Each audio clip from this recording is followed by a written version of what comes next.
Right. Kavanaugh's nomination and the controversy around it is many things, but the one thing it's not is a race story. There's no racial angle whatsoever, and no reasonable person could disagree with that.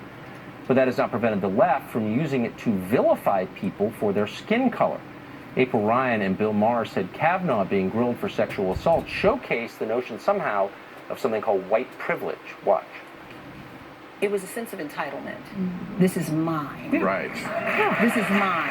Oh, well, I mean, the whole thing Yes. is such a pageant. When people ask, what does white privilege mean? You know, this is a pageant of it. They didn't explain exactly what that means or how it works. Former Bush campaign strategist and ABC News political analyst Matthew Dowd went further than that. He published an op-ed demanding that, quote, white male Christians vacate their positions of power for other people. He's not doing that himself, but he did not notably advocate for genocide. A Georgetown professor called Christine Fair did do that. She recently tweeted this, quote, look at this chorus of entitled white men justifying a serial rapist's arrogated entitlement. All of them deserve miserable deaths while feminists laugh as they take their last gasps. Bonus, we castrate their corpses and feed them to swine. Yes. Georgetown has issued a statement defending Fair. Of course they have.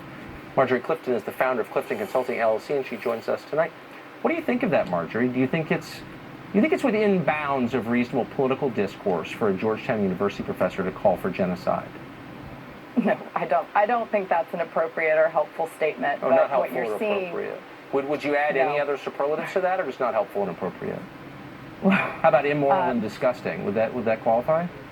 It's not creating a dialogue, and it's not adding to an environment that addresses the real heart of where a lot of people's concerns are. Well, hold on, wait. I'm sorry. Look, these aren't your remarks. I'm not holding you responsible for them. But I think a normal person would look at that and say, "Are you joking? What? Killing people?"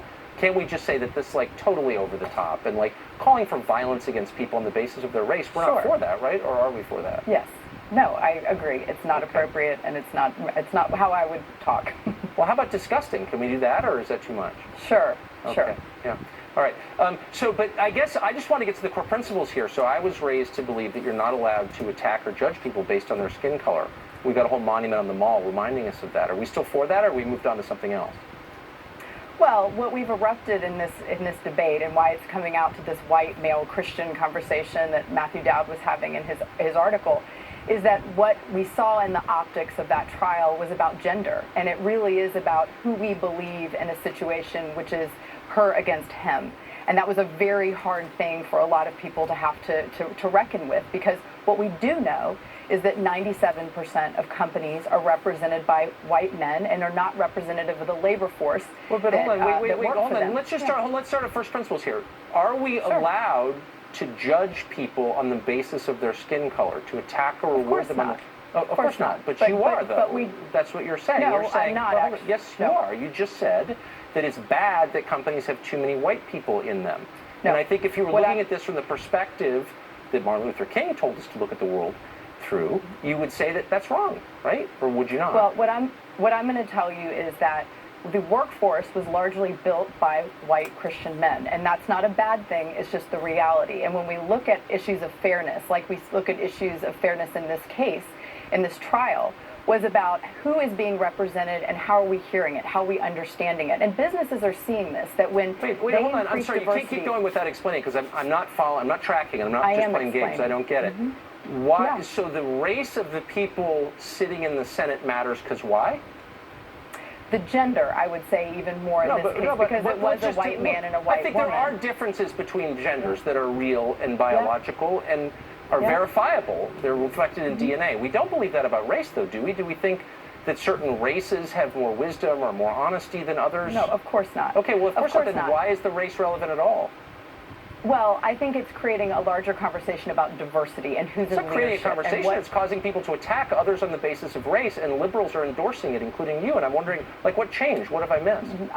I did not endorse that, but what I would say is that it is erupting a lot of unhelpful conversations that are related, but not about this particular trial. Would it be fair to say to someone who attacks white men, you're not allowed to attack people on the basis of their skin color ever, period? And if you don't like attacks on other races don't attack a race. Is that okay? Absolutely. Okay, so you would say that to Bill Maher and April Ryan and all these other dumb people who are going on with these racist attacks. It's okay to call them out?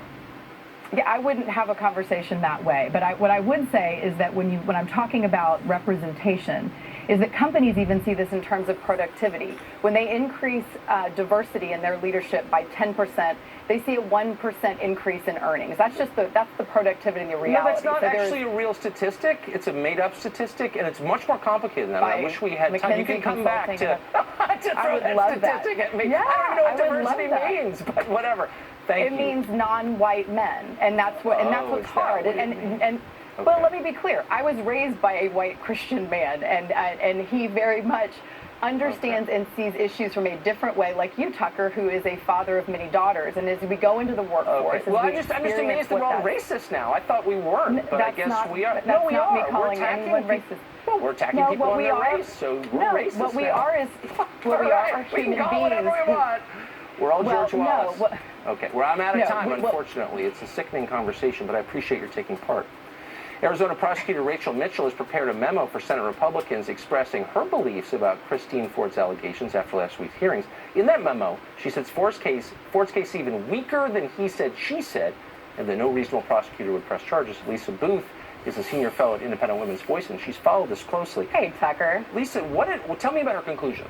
Well, her conclusions, as you stated, I mean, basically she goes through all these various inconsistencies that we've seen with Christine Ford's story, but the problem is she's basically remained unquestioned by the media and the left, and that's dangerous because if you're bringing life-altering and life-ruining accusations against someone, your story should be questioned. You go through the inconsistencies. One, every witness that Christine Ford has named has denied the event in question. You go back and looking at the fact she's given different periods of time. She texted the Washington Post mid-1980s, and then she comes to the conclusion in the Washington Post article, it was the summer of 1982. She's given different stories about how many people were there. In her polygraph letter alone, she has 2 different versions. Originally 4 people crossed off, and then it's 4 boys, 2 girls. And then even if you want to give her the benefit of the doubt of, was it 36 years ago, maybe her memory's just not straight, then you go to the recent problems. She said she doesn't remember how the Washington Post got her therapist notes, yet the Washington Post says that she provided them to her. She can't remember when she had the polygraph test.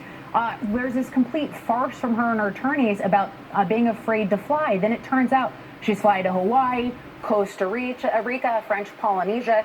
So we have seen all these inconsistencies, not just with long-term memory, but also with recent. However, nobody's called her on, and I think the reason being is everybody is so afraid of the Me Too movement, so afraid of these bullies on the left, that they're afraid to call a spade a spade. And she's not credible. Her story doesn't add up. And Rachel Mitchell, this memo, I think, just completely lays all the facts bare. You've been great on this from the very beginning, and thank you for your bravery. The whole country's afraid. This was not the country we were promised. We were terrified to say what you think or to be reasonable, and I hope this ends soon. I have 3 brothers and a dad, and so I think about that, and I think it's important. It's bad for all of us, men and women. Lisa, thank you. Thank you, Tucker. Having received the FBI investigation they demanded, Democrats now say it's not enough. They want a bigger investigation that goes on forever. Jeff Flake is really surprised by this. I thought it was just a week. Is anyone else surprised? That's next.